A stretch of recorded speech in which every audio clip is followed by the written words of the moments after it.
ബഹുമാനം കാത്തു സൂക്ഷിച്ച വർത്തമാനം പറയണം.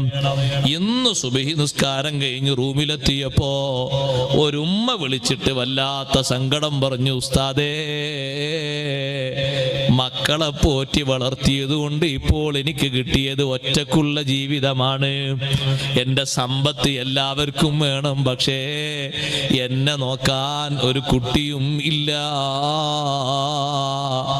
ബാപ്പാന്റെ ഉമ്മാന്റെ ഉണ്ടെങ്കിൽ വാപ്പക്ക് ബഹുമാനമുണ്ട് അല്ലേ, ഉമ്മക്ക് ബഹുമാനമുണ്ട് അല്ലേ?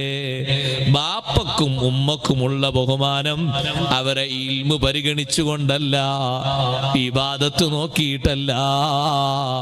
ബാപ്പക്ക് ഉമ്മക്ക് കൊടുക്കേണ്ട ബഹുമാനത്തിന്റെ കാരണം എന്താണെന്നറിയോ? നിനക്ക് ജന്മം നൽകി എന്നൊരൊറ്റ കാരണമാണ്. ബാപ്പ വരുമ്പോ നീ എഴുന്നേറ്റ് കൊടുക്കുന്നത് ബാപ്പ മുദർരിസാണോ അല്ലേ എന്ന് നോക്കിയിട്ടല്ല.